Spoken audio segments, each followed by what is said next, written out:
ข่อยใจมันเห็ดดะลีนึ่งข้าวซุกเรียบร้อยแล้วของกินกับลูกแม่แบ่งให้รู้ว่าจะกินแต่แปลกเด้อ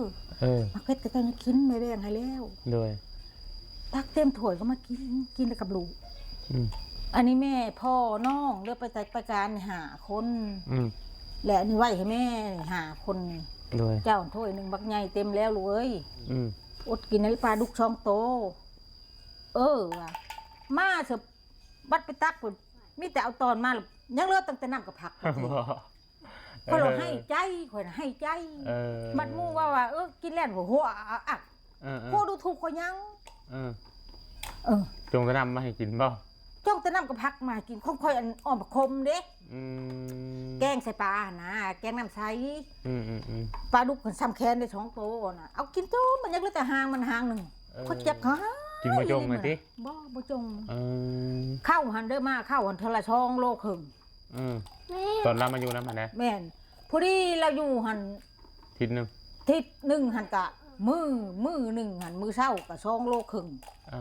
มาตัวแรงกะ2 โลครึ่ง5 โลแล้วแม่นบ่มุจักแนวเลยแม่กะแม่ก็ได้ว่าดิหม้อไว้คันเฮ็ดนี่คนบ่ไหวแล้วขวามาคันจะมาอยู่นำเจ้าบ่เอาใจข่อยเนี่ยข่อยเจ้าบ่พังความข่อยคันเจ้าดีบาดเห็นแก่เจ้าสิไป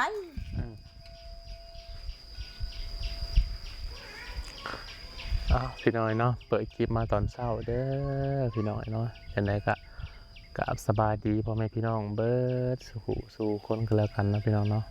มาพบมาพ่อกับช่องบาวเทอีกเส้นเก่าเส้นเคยมื้อนี้พี่น้อยก็ตอนเช้าๆแล้วท่านผู้ชมเนาะประมาณ7 โมงเช้าแล้วท่านผู้ชมหน้าตายังบ่ทันได้ละมาท่านผู้ชมเนาะก็คือสิเข้ามาหาทางน้องน้ำมนต์พี่น้อยพอดีมีเมย์อยู่ทางอเมริกาเพิ่นก็ให้บางทีเขามาอัปเดตหรือว่ามาถามข่าวแหละว่าเป็นจังไดเนาะพี่น้องเนาะบางทีก็ค่าเวียกในพี่น้อยเพิ่นก็บอกหลายมื้อแล้วแหละก็เลยบ่ได้เข้ามาก็ลงมาเมื่อวานนี่มื้อนี้ก็เลยสิเข้ามาอัปเดตให้พี่น้องเพิ่นเบิ่งเนาะตามที่เมย์เพิ่นบอกมาแหละเนาะท่านผู้ชมโดยก็บ่เคยเข้ามาจักเทื่อนะท่านผู้ชมเข้ามาอยู่แต่ว่าบ่ได้เคยแบบว่าสัมภาษณ์แล้วจริงจังเนาะวันนี้ก็เลยสิเข้ามาถามไทยถามข่าวเรื่องข่าวเรื่องน้ำการเป็นอยู่แหละนะท่านผู้ชมเนาะว่าเป็นจังไดเบิดระบบเนาะโดยป่ะเดี๋ยวจะเข้าไปหาทางมีใหญ่เพิ่นก่อนนะท่านผู้ชมเนาะโอ้ลูกยอเอาไปตำกินเนาะนี่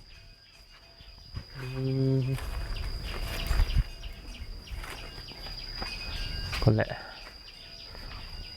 ป้าน้ำมนต์ใหญ่เป็นสาวแล้วเนาะสบายดีสบายดีล่ะ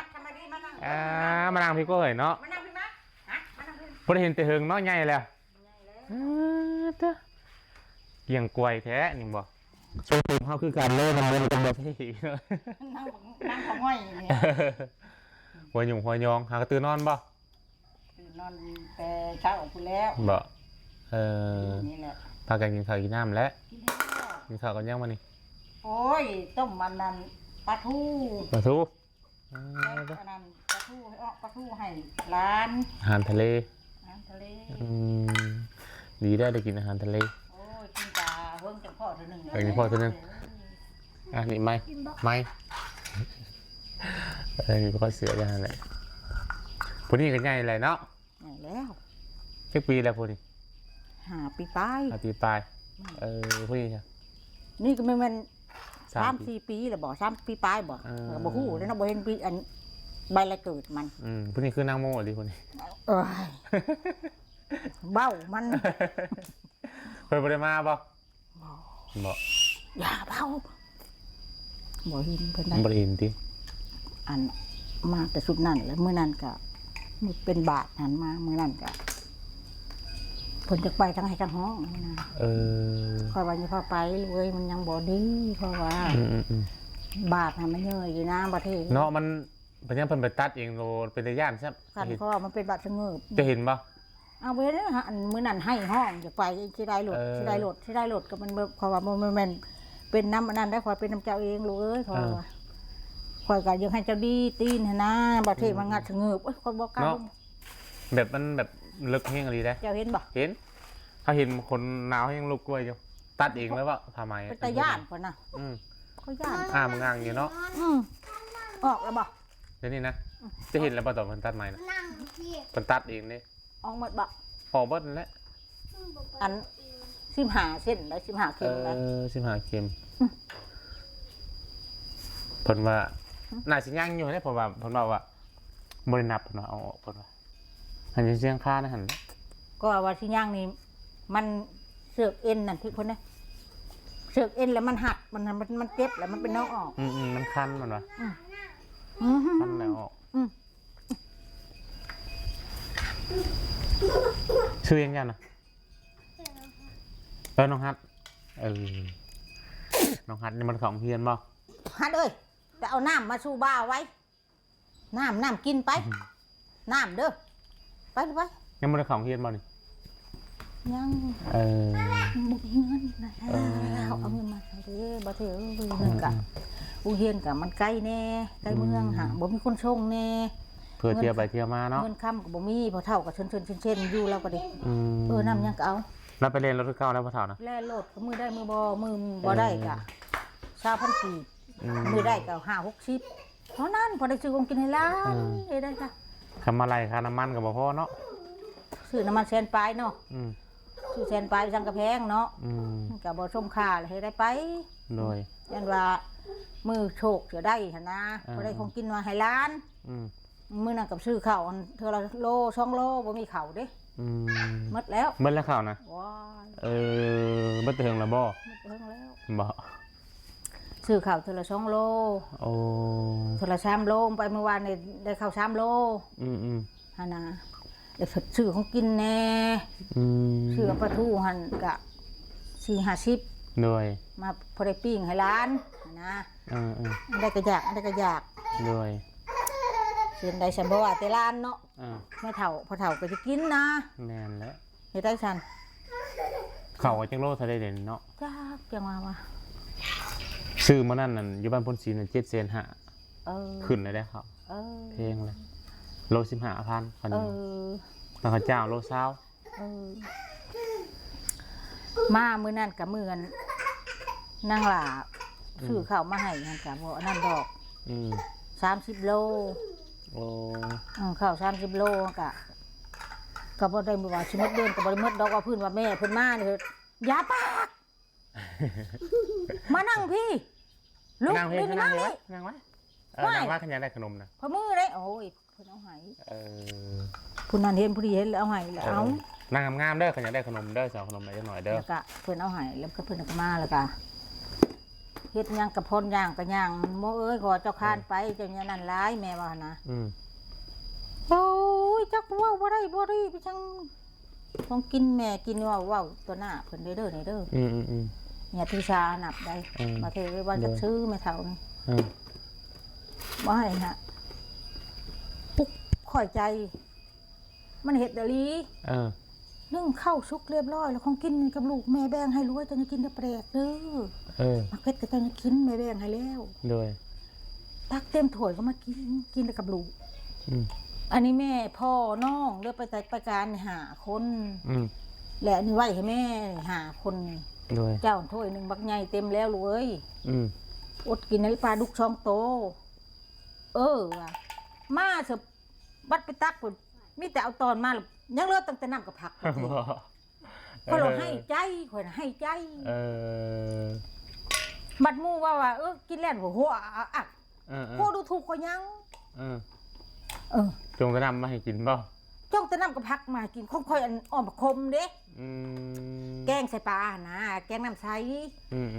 ปลาดุกซ้ำแคนได้2 โตนะเอากินโตมันยังเหลือแต่หางมันหางหนึ่งเขาเจ็บขากินบ่จงเลยทีบ่จงเข้าหันเด้อมาเข้าหันทะละช่องโลครึ่งตอนเรามาอยู่น้ำมันนะแม่นพอดีเราอยู่หัน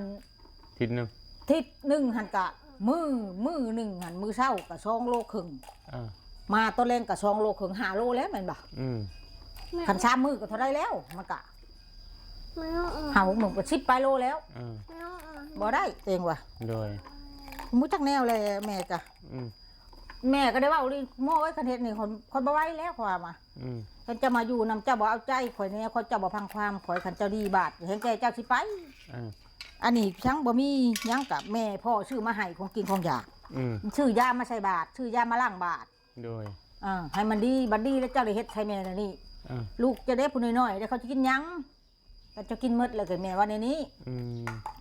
เฮ็ดได้ก็บ่เว้าเชื่อกินแล้วมานอนแม่ว่าซักเครื่องโม้ยซักแม่เครื่องเจรณาเครื่องจะบ่ซักโดยนางชนมาส่งบ่ซักแม่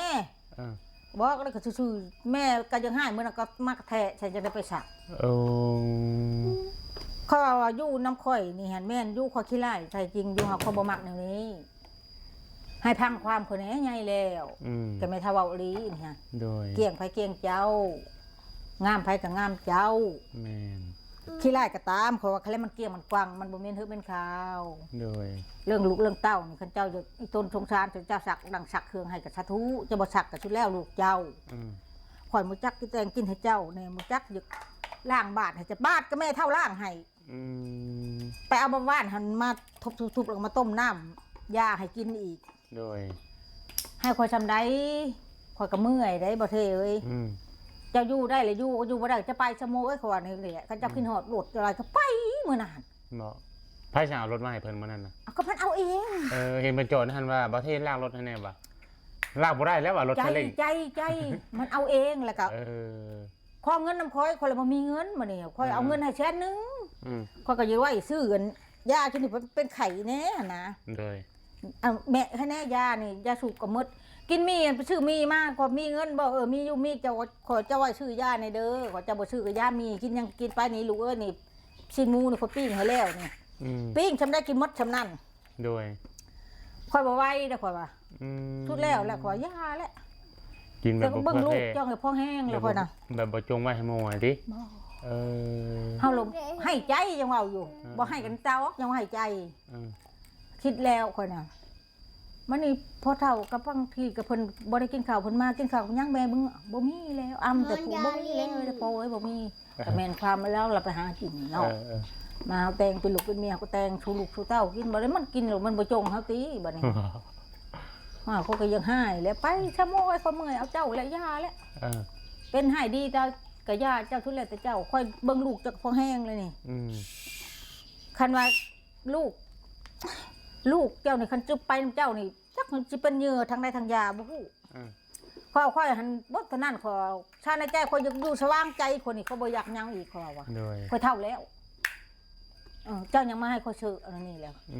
ค่อยก็เห็นได้ขอกำข่อย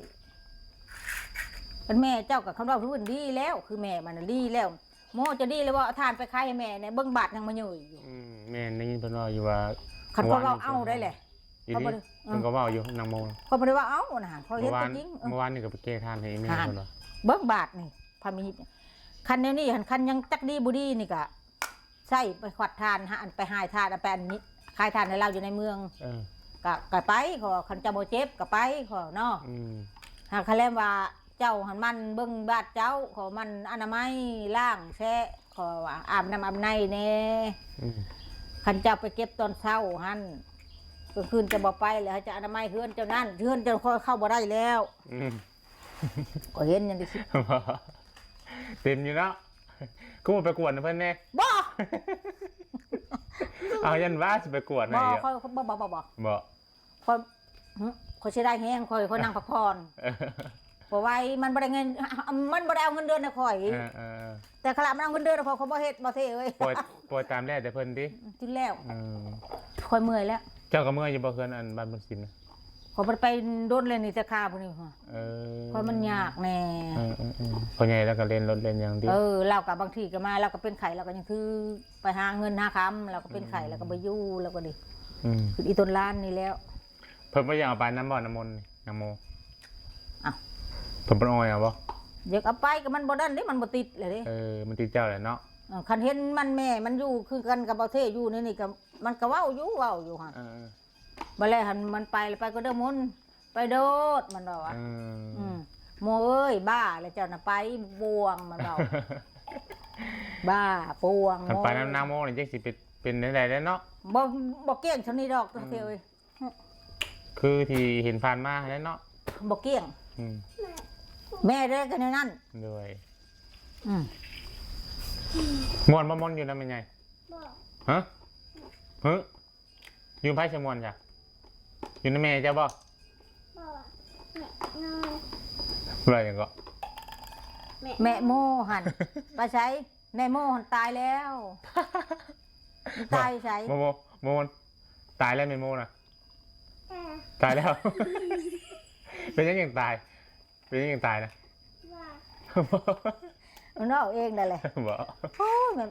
ไปบอกแม่แม่แม่โมหันตายแล้วมันเป็นหยังบ้าป่วงเลยตายแล้วมันเอาอีที่บ้าที่เขาบอกว่า โมนเมื่อบ่อยู่น้ำแม่โมเมื่อ บอกมือ จะอยู่น้ำไผ่ค่ะ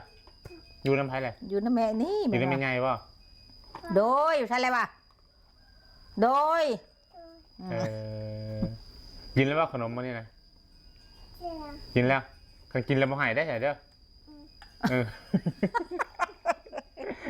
แม่ นั่นหูจักแล้วนี่มันใหญ่แล้วมันก็หูความไปน้ำมือนะ เฮ้ยมึงดิ เป็นยังไงช่างสาลาเพิ่นบ่ได้ข่าวมาบ่เออบ ริเห็นแล้ว เพิ่งเติบแล้วบ่เราบ่ได้ข่าวมา ก็หมดเดือนนี้แหละ เมื่อเดือนนี้ มาแต่วันที่หนึ่ง มาแต่วันที่หนึ่งที่1เดือนนี้นะ วันที่หนึ่งเดือนผู้หมดวงแล้วเนี่ยเดือนตัวนี้ยังบ่เห็น เดือนนี้ยังบ่ได้เห็นเลย ยัง มาแต่วันที่1เดือนก่อน บ่เห็นแล้วว่า ไปทางไหนเนาะคือเงียบซะหน่อย จังว่า อืม เฮาก็บ่ว่าหยังเฮาก็นะ อืม เพิ่นมาก็ดีใจนะเพราะว่าบ่เทคือกันดีใจมาตู้นะ มาจอบมาเรียบดึงดีใจมาเยี่ยมมายาม ข่าวเบิดเลยติ โอ้ยหมดแล้ว ซื้อ ชื่อว่า2โล เป็นโลเลยเนาะ ซื้อเป็นโลเฮาบ่มีเงิน เลย หาได้จำได้ซื้อกินแน่ซื้อข้าวแน่บ่เทเอ้ยยังบ่มี พอดีแม่เพิ่นบอกเฮามาเยี่ยมเบิ่งว่ะแต่ก็เพิ่นใช้สาระเข้ามาเนาะ แน่ แล้วมันนี่แหละเพิ่นบ่เห็นสาระถ่ายคลิปแล้วก็เลยว่าให้เฮาเข้ามาเจาะเบิ่งแน่ว่าเป็นจังไดว่าเรื่องข่าวน้ำซ้ำปลาแล้วว่าหมดละบ่ว่ะ ซื้อกินคือมื้อละโล2โลเท่า2วันซื้อ2โล โดยเพิ่นก็บอกหลายมื้อเลยแหละแต่ว่าบ่ได้ว่างหากก็ลงมาแต่บ้าน แน่น ก็เลยเข้ามามื้อนี้ มื้อแรงกับเพิ่นหาได้นี่เพิ่นมาตอน 11:00 นกับเพิ่นซื้ออีกนี่2โลหาได้ซ้ำได้ละซื้อจุบโลนึงซื้อโลนึงเห็นไหมมันบ่มีเด้ขนาดบ่ซื้อเพราะก็ขาดเลยเด้จะกินหยังร้านก็ดิตัวเองก็หิวบ่นี่ร้านก็หิว ว่าไงหากินเป็นวันนั่นเนาะ แม่เฮาหาได้แล้วก็ได้กินมื้อได้หาบ่ได้ก็จำเป็นอดนี่แหล้ว โดย เห็นได้ซั่นสั่งกับข้าวแพงแกงฮ้อนบ่เทเอ้ยเว้าหลายเฮานะ โดย คันเฮาสิว่ากินคู่ขับคู่คืออาหารการกินคือหมู่มันบ่มีแล้วมีแต่เด็ดเมื่อวานก็เด็ดผักแล้วก็มาลวกมาต้มกิน โอ้ ลิชูลาบกินกินไปเขาก็บ่จักแม่พากินกินอันนั้นไม่เท่ากับบ่ฮู้หาเดี๋ยวหาได้นี่น้ำตาย่อยบางเดียวนี่จังเป็นหยังนี่เอ้าบ่เจ็บแต่ก็บ่เจ็บ อันบัดน้องไม่น้องไม้ได้ใช่แปลงได้ค่ะ เอาเข้าไปเฮ็ดวี ไปดี เวียกอันเด้โรงงานนั้นใช้โทรศัพท์ ตลาดโลกบ่ แม่ โอ้ เขาก็ยังบ่ทันได้เงินเดือน เขาก็ไป เขาก็ไปยังก็ไปนี่ได้ฉันได้หั่นน่ะ เออ เขาก็อยากได้เครื่องอยากได้ซื้อข้าวแน่ซื้อให้แม่กันได้ก็ให้แม่แน่ซื้อข้าวเขาก็ซื้อข้าวมาให้กินกันเขาได้หับเขายังบ่ได้หับเงินเขาก็ตัดวิกมื้อนี้ โดย อ่า พอได้กลุ่มเองแล้วเขาก็ ขึ้น เนาะ ต้นโตเขากันอยู่ล่ากับแม่ก็บ่จักแนวหาให้เขากินดิบ่จักแนวหาให้เขาแล้วเขาหาเองอันน่ะเพราะฉะนั้นข้อยก็เบิ่งแต่ชมนี่แหละ โดย เป็นได้ซะก็ช่างก็อยู่ซื่อๆนี่แหละที่ลูกหญ้าลูกยงในเฮือนนี้บ่ถือข้อยก็ได้บ่ได้ไปไสแต่กี้เขาไปพ่นชิมดุเด้อว่างั้นน่ะไป ช่วงนี้บ่ได้ไปช่วงนี้เนาะ บ่ได้ไปแต่ค่าตัวเองเช่าไข่นี่กับชุมนี้ก็เช่าไข่เป็นไอเนี่ยหั่นก็บ่ได้ไปเลยวางหันเดือนก่อนหันเป็นไข่ทั้งไอทั้งไข่แม่เท่าก็ไข่ล้านก็ไข่กองแล้วดูอยู่ อย่า มือฉลามาเป็นได้โอ้ยพอว่ามาได้เบิ่งนี้เป็นเพนแพทย์เห็นหมอพอว่า โดย มีแต่ยมแต่ยาซื้อยามา มูจักดีไอ้มูจักปอดขึ้นมูจักเป็นไข่เขาว่าเราว่าบ่ได้มาหึงอะไรเนี่ยอันแล้วเจ้าว่าบ่มาเล็บแน่เขาว่าทางนี้ก็เป็นไข่แล้วเขาว่าเราก็โอ้ยบ่สบายกันวัดไอ้นี่แหละฉลาเอ้ยเช่นได้เขาว่าฝนตกพาไหมเห็นได้มันก็เป็นแล้วมือแบนว่ามันบ่สิบ่เป็นมันเป็นขู่คน แม่น เป็นอะไร ผลก็บ่ตกเนาะ บ่ แห้งแล้งบ่ปีนี้ จัง เป็น ได๋ อะไรข้าวนาตายโลดปีนี้ใครจะทำบริษัทนะ บ่เทนะบ่จ้ะเอาแล้ว บริษัทหลายปีแล้ว คือบ่เฮ็ด 2-3 ปีแล้วมันบ่มีคนเฮ็ดนี่แหละ เอา คนนำคน2คน า อยู่เพื่อนกับอยู่กับเมย์เฮาเลยมันพอเฮ็ดนั่น แม่นแหละ ซื้อกินเอานั่นแหละคือเจ้านั่นแหละ เฮาซื้อกินนี่แล้วหาได้ก็ซื้อซำนี้แล้วค่อยแห้งแก่แล้วไม่ตู้หาซำใดได้ซำใดซื้อซำนั้นได้5โลซื้อ5โลผดซื้อของกินแน่มันเพิ่นปลาแดกอันใดก็ค่าอันใดก็ค่าเนาะ เลย เวียกบ้านการเมืองก็คือการหาได้แล้วก็เข้ามาเก็บบางทีเข้ามาเก็บไม่เท่าบัตรสังคมเด้อคนตายเด้อมีแต่ว่ามือได้เถอะฮะมือได้มีแต่ให้เขามือได้บ่โอ้ยขอขอบก่อนให้พระเฒ่าไปอีกมื้ออื่นนี่เจ๊มันบ่มีมันบ่ทันเด้บางทีชบ3-4ชบมาเด้ บัดคุมื้อนี่เพิ่นคงอีหยังกระเพงเนาะ คือเบิ่งพี่ชังก็บ่ กระต้มขนมนี่5,000 10,000 พักก็มัด5,000ก็น้อยเดียวอย่าเฮ็ดนะก็แก่ทุก อยู่บ้านมีแต่มัด 10,000พัก 10,000คือกัน ใครจะมาบ้านพ้นศีลแล้วพักถึงเลย เนาะ แม่น มัด5,000มัด คันว่าเฮ็ดก็พอกินทางนั้นเด้ออันนี้แพงกินบ่ได้ ตลาดใหญ่นี่บ่ได้มีแต่มัด10เลย แพงอย่ากินแล้วแซ่บก็เฮ็ดละโงกอ่ะคันว่าเฮ็ดไปจังก็พอเท่าซื้อมันเฮ็ดหมุนนั่นเท่าไรนี่50,000จะซื้อเฮ็ดไปจังพอเท่าเอ้ยพอว่าจะบ่ซื้อก็อย่าซื้อเอาปลาดุกให้มากินเพราะว่ายังว่าแจ่วกินเนาะต้มกินอันเฮ็ดละโงกอันได้ไปจังมันหมุนหมดเลยเจ้าล่ะบ่แล้วอยากเพิ่นว่าบ่เขาบ่อยากเขาเฮ็ดเพราะว่าหาอาหารการกินนี่ซื้อมาแล้วเฮากินบ่หมดก็เฮาคั่งไว้ไงเฮ็ดกินดำโตพอได้ชูร้านนี่เอาหัวมันแจ่วช้าก็พอทำไม่เท่าในห้างมันในชิ้นค่านั่นมันล่อนให้ร้านจ้ำใส่น้ำนั่นเลี้ยงร้านประเทศเห็นได้สามารถบ่ 2คนโหติ แม่น ใครในผู้นั้น2คนนั่นใหญ่เลยเนาะถือว่าวิทย์ไปเนาะ แต่กี้เขาเลี้ยงแต่ผู้เดียวเนี่ยใครแน่ผู้เดียวนี่ผัดช่องนี่ติ ผู้นี้ตีช่อจัง ใครเดี๋ยวมันใหญ่มันหูกว้างไหลมน ม ใครกว่าตะกี้แล้ววะตะกี้ยังว่ายังน้อยงอแงวะ อันนี้ พวกเรามาหันโอ้ยดำก็ดำจ้อยก็จ้อยว้าวเลยหัว ไปเอาขนมให้กันเด้อ มาอยู่ในนี้เล่นจังเกี่ยงพมก็จังว่ายา เอา ว ว่าขนมมนเอาว่าขนมนะ โดยท่านแหละ เก่งหัว เขากินแล้วเอ้ยแต่ว่า อ่ะ ก็บอกหนังแหละ ขนมข้าวใหญ่เห็นได้เอาเห็นได้เอาเห็นได้เอา นั่งดีๆแม่ มันตื่น โย่ เอานมมือก่อนนมมือก่อน เอ้า ถูยาก่อน เฮ็ดนี่คือเก่าเฮ็ดนี่คือเก่าไม่เฮ็ดคือเปิดตีได้นบมือแม่ เห็นไปไหน ตัวหน้า อ่ะปั่นกันเรื่อยเด้อปีโป้ นักใบ มันน่าเลยปั่นกันแล้วล่ะ บ่ ใส่ตู้ไว้ มาใช้ตู้ให้มันเย็นก่อนมันขอเอาให้ผู้อ่านก่อนมาเนื้อนี่แหละเนื้อนี่ แก้ก่อนแก้ปั่นกันล่ะ หัดเบิ่ง แก้เลยคุณให้แม่แก้ก่อนล่ะ เบิ่งเพิ่นน่ะเพิ่นบ่เอามาให้ได้ เส้นหมอมาให้ได้เธอนะ อ้าวเอาผู้อ่านไปปกไปหน่อยก่อนเด้อไปใส่อันนั้นก่อนเด้อ